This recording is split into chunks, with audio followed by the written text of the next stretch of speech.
homage, cabbage, porridge, sausage, fromage, cleavage, garbage. Hello, my name is Martin, and I have a lust for watches. It was bound to happen. I've featured a homage on this channel before. There's silent service. My first video, and it's happening again, and trust me, it won't be the last. Some of you are already probably groaning and just about ready to click off, and I can't really blame you. It's not for everybody, and at one point in my life I didn't think it was for me either. And I stayed very far away from homages. So what made me change my mind? Let's just get it out of the way. I, like many others, have always lusted after all the more, expensive brands. Those brands are iconic and have the design, history, and unfortunately, the price to go along with it. A price that's always been a bit, or in some cases, much too high for me to ever consider buying those watches. So homages provide an alternative to the icons of the past. But what about homages is really ticking people off? Well, some argue that it's just a blatant copy and paste. I can't really argue against this, as it's clear as day to see that it's a copy in most cases. But then how do you determine an actual copy versus homage? Is there a number or percentage figure you need to match to be considered a copy or homage? Just because it's not the same branding nor logo, does it make it okay to just duplicate a watch and call it an homage? I can't really answer this question, and the answer lies in oneself and what one thinks is acceptable. The brands being copied don't see it as an issue, and I guess it's just free marketing at the end of the day for them, or perhaps they really just don't care. There is a world out there where certain homages are, for lack of a better word, homage better than others, and today I'd like to share with you a homage to the ever-popular Rolex GMT Master II, introducing the Squale 30 Atmos GMT Ceramica in Black Mark II.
As always, we need to discuss history. Squale was founded in 1959 by Charles von Buren, a passionate diver, and was originally and still till this day mainly focused on dive watches. Originally, Squale was a case manufacturer for other Swiss brands, notably Blancpain, Tag Heuer, Doxa, and others. In 1974, Squale became an actual watchmaking company on its own, and by 1989, following von Buren's retirement, it was purchased by the Magi family and former Italian distributors in 2005. By 2010, the brand was relaunched, and by 2020, Squale had moved its entire business to Chiazo, Switzerland. Squale can really attribute its success to a lake, Lake Neuchâtel. Here the founder, Charles von Buren, would conduct and perform research and development on his watches, testing the cases, ergonomics, visibility, and above all else, water resistance. This methodology would spearhead a new way of watch testing and give Squale a leading hand, giving it an opportunity to involve itself with many other watch brands, and is why the brand had utilized a double logo system, one to indicate the case was made by Squale and the rest with another brand. The specs. Watch comes on a 5-link jubilee bracelet, and there's a few color variations. I couldn't actually find this black version on sale anymore, but did find their Tropic, Pepsi, and Coke versions still on Nomen watches. The watch has a wingspan of 47mm, width of 40mm, a glass width of 30mm, and a lug width of 20mm. It's 12.5mm thick, weighs 150 grams, and has a water resistance rating of 30 ATM. It comes with either an ETA 2893-2 or Solita SW330-1. These movements come with a GMT and date complication. It is a collar GMT, so there is no main hour jumping. Instead, you jump the GMT hour hand. It's a solid steel construction made with 316L stainless steel and has brushed tops and polished sides. On the top is a flat sapphire crystal with AR coating on the inside. There is a 24-hour ceramic and bi-directional bezel, allowing you to turn it in either direction. The watch uses SuperLuminova C1 on the hands, indices, and the bezel markers, allowing a full Lume experience. Lastly, on the bracelet is a diver's extension should you wish to put it over a wetsuit, or ski suit, or whatever suit. This watch was purchased from Nomen Watches and I paid $850 USD. Has now roughly been about 2 years and was purchased in 2021. On the dial is a rich, dark, inky black pool. It is glossy and has a depth to it and looks really great when you see the hands and indices reflected into it. There is a date window at 3 o'clock, which has very well rounded corners. However, there is a white 90-degree rectangular framing, ruining the rounded corners found on the dial. Can't really get my head around why companies do this, painstakingly taking the time to make such great corners and then turn around and ruin it all by making a discongruent design choice. The glass is flat and has an AR coating on the underside. It is highly legible and with no distortion makes for clear reading across all angles. Glossy dials are sort of a rare for me, so it is nice to see the different looks you can get out of it compared to the more common matte dials. The logo is printed on the top half of the dial, and on the bottom half is printed in red GMT and in white automatic, and lastly 30 ATM. At their very bottom, as is typical in printed, Swiss made around the 6 o'clock index. The watch has round indices mixed with rectangular and triangular indices at the cardinal positions. The indices are quite well done and there isn't anything to fault with them other than perhaps being a little bit too similar to the watch being copied. Homaged. Each index is applied and filled with lume and has a polished border which gives it a great contrast to the dial. The very first version of the watch originally had Mercedes hands, and for better or worse, the company decided to get rid of them, and in this updated version, they went with fence post hands. From my point of view, it's a welcome addition and helps separate this watch as a direct copy and puts it more in line as a homage. The hands all have the same polished steel border like the indices. The GMT hand is painted red and has a lume-filled triangle tip. The second hand is predominantly composed of a polished steel and is outfitted with a rectangular lume pip near its tip.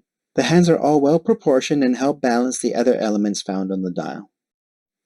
The lume used is SuperLuminova C1 and is used on the hands, indices, and also the bezel numerals and markers. It's decent, but sadly it just doesn't last very long. I usually sleep with a watch on, and if you ever sleep with children, waking up in the middle of the night isn't too uncommon, and I find that the lume of the watch is so poor that I don't bother sleeping with this watch on. I get better lume from my AliExpress purchases, and for a watch near $1,000 USD, it's just a bad look. I feel Squale would have gotten better mileage by not putting Lume on the bezel. Instead, just take the Lume from there and putting thicker and heavier coats for the actual hands and indices would have helped it a lot. I can remember a time when bezels didn't have Lume, and on paper, having Lume on bezels and dials always looks and sounds fantastic, yet the truth is, in actual use, it's quite useless. I think the lesson for Squale here is that to do one thing great is better than doing a few things marginally well, or in some cases not even good enough. Being a homage, the case design isn't too different from the watch it is trying to pay tribute to. I guess the one thing that makes it nice is that the slabs on the side aren't as dainty looking. There's more curvature on the lug ends, which gives it a bit more wrist tucking action and makes the watch look a little bit smaller than it actually is. The case is polished on the sides and brushed on the top. There is a very slight slope to the sides, allowing you to get a good grip on the bezel. On the case back is the general specs of the watch and the Squale logo etched. There is a wave pattern that is also etched, which covers most of the case back, and this etching gives it a bit of a grip so it isn't so floppy on the wrist. The crown sports the Vaughn name and is executed well. It's got enough size to allow for easy gripping, and there is even a red indicator to let you know when the crown isn't screwed down. The crown does have crown guards like the GMT Master 2, and there aren't any bevels or chamfers found on the case, but the transitions from one side to another are all soft and really well done. It really goes to show you the attention to detail that Squale puts in to make a no-nonsense watch. The bezel is a highlight for the watch and is probably the most favorite part of the watch for myself. The ceramic insert is clean and follows the GMT Master aesthetic to exactly. The triangle at 12 o'clock, the dots that are used for the odd numbered hours being at the inside ring of the bezel, and even the font used, it's all very much like the homage it is trying to be. The bezel is bi-directional, and with that comes a great snappy click that isn't as great as perhaps some of my unidirectional bezels, but this one works and it is tight enough to prevent it from accidentally being rotated unless it gets really pushed on. One thing to note is when I first received the watch, the bezel was getting stuck after a few turns, so I reached out to Nomon Watches and they asked me to provide some footage of it, and after verifying there was an issue, they sent me DHL stickers for posting the watch back to them. I received the watch back within a week and all of it was paid and covered by Nomon. So a big shout out to the watch dealer doing what every other watch dealer should be doing. Just great customer service. Inside the watch is either an ETA 2893-2 or Sellita SW330-1. They are interchangeable and the Sellita is a clone of the ETA movement. The movement comes with a quick-set GMT and a date function. The power reserve is about 42 hours and has 21 joules and beats at 28,800 bph. It is hacking and hand winding and is at least from 2002, and of course, Swiss made. Clarify, this is a collar GMT and not a flyer or traveler GMT. On a personal note, I do enjoy the collar style more than the traveler. I'm not a pilot and I don't hop across multiple time zones in a day, so setting the GMT hand makes more sense to me as I use the GMT hand to refer to a specific time zone across the world. Also for travel watch, I don't really bother wearing automatics and it's more versatile to wear a solar quartz watch with some form of time syncing instead. Quite a nice bracelet on the watch. It is your stereotypical Jubilee 5-link style bracelet. When I first received the watch, the bracelet finishing was a bit poor, so I had to take the old file and sandpaper to help the rough edges. I also always use a Cape Cod polish as well, so the links are a bit shinier on this specific bracelet than what you may find. The bracelet also comes with a dive extension and 4 holes of micro adjustment. However, it should be noted that the hole to give you the tightest fit with the micro adjustment isn't really accessible due to the design of the diver's extension. The fold over portion of the extension is too big, so if you try to use the first micro adjustment hole, you simply won't be able to squeeze the diver's extension into the clasp. Not really sure how this ever passed QC or testing, because if the brand simply would have tried to test this watch's wearability, they would have easily identified the issue and either redesign it or get rid of the diver's extension or just not punch the micro adjustment hole there. This just tells me that the bracelet is retrofitted from another bracelet that didn't have the diver's extension, and they decided it wasn't worth creating a new class for this bracelet style with the extension.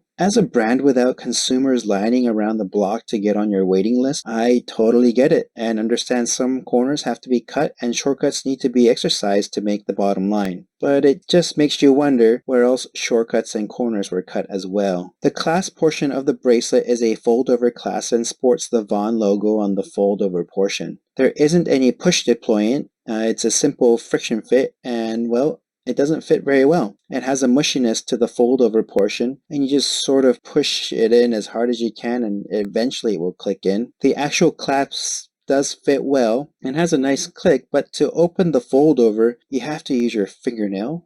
I actually have none. Or you have to do what I do, which is pulling on the sides like you are using pushers to try and lift the fold out over its groove. So definitely some shortcomings, but overall in general a decent bracelet with fluid links and that nice jingle jangle letting the bracelet wrap around your wrist in a slinky fashion. Alright, the pros. The quality of the watch you get is excellent. In hand, you can really tell that the watch is a nice watch. And you also get to save a boatload of cash. I can't, of course, give credit to Squale for the design, but I can give credit to Squale to not messing up the homage. There are several ways to F things up. Trust me, I've seen it go real bad and real fast. But Squale, in the case of the 30 Atmos GMT, really did well to keep it true to the homage and try to introduce some unique Squale elements. The big highlights on the watch are the dial, which, as mentioned, is quite a rare thing amongst my own collection. The shiny reflections of the hands you get are really something else, and so nice to be able to see the underside of the hands are just as well finished as the tops. The dimensions are another positive. It really fits well and it's just right. You definitely know that you're wearing a watch and is a pleasure to handle. For the cons, well, there's the fact that it's a copy, homage. As always, you can decide if it's for you or not. If you really want the GMT Master 2 but can't afford to put down $20,000 USD on the gray market, then you can of course purchase this or any of its direct competitors. I guess the great thing about homages is that there's a homage at all price points. Steinhardt, Devosa, Squale, Saint Martin, Pagani Design, Seiko. This can just go on and on and on. The Lume being so weak really hurts this watch's viability for my collection, and I'm really not sure why they couldn't do the Lume right. The thing with Squale being a dive watch company really doesn't make sense when visibility in the depths is driven by Lume, yet here it just falls right off after 10 seconds. Also, having to refinish a bracelet isn't fun, well, for most people. I don't mind. I'm not a metal worker by trade, and so I'm sort of clueless what I'm doing, but I can do it well enough to the point that it doesn't bother me. However, I shouldn't have to do any post-finishing on a watch that cost me over 500 USD. I can expect to do it on watches from AliExpress and from the many Pagani design watches I've had, but to do so on a watch from a Swiss manufacturer is just quite embarrassing. I don't even use the bracelet for the reasons mentioned before. The clasp having no push to point really suffers from usability, and it's just a pain to get on and off. The oversight of the diverse extension rendering the first micro adjustment useless also speaks volumes about the possible shortcuts taken on the watch as a whole. Overall, it's got a laundry list of cons, but I still feel the watch makes up for it with all the other features. Would I ever repeat this purchase should I lose or break the watch beyond repair? Simply, no, I would not. I own my share of homages or copies or whatever you want to call them, and most of them are in one way or another in homage to the GMT Master 2. I've previously reviewed the Juno silent service, and I am more likely to purchase that over this any day, even at a higher price point. I know that Squale makes non-homage watches and have in their lineup their own design aesthetic, so I might try that instead as well, or just not bother again at all. It's just a bit of a letdown, really, considering how much I want to support smaller Swiss companies, but I guess in order to stay competitive, the smaller companies need to make compromises, and I think too much was compromised at the expense of the wearability and appeal of the watch. Well, was I too tough? I think so, but at this price I think you sort of have to be. It's not cheap by any means for most of us, and after handling watches at far lower prices that offer just as much if not more, you really have to question the value being put forth by Squale. I know that there's a certain amount that needs to be recuperated to pay the hard-working people of a first world country, but looking at the watch from a objective point of view, there's just better options out there. Of course, if you like this watch and would like to purchase it, you're more than welcome to. Don't let anybody tell you what to do with your money. If you want to go buy a copy watch or homage or whatever you watch, go for it. Just don't go buy fakes. What I've learned across my watch collecting journey is that sensibility and rationality is all but useless when you're lusting after a watch. If you like this video and would like to see more, you know what to do. Well, until next time, keep it real, and bye-bye.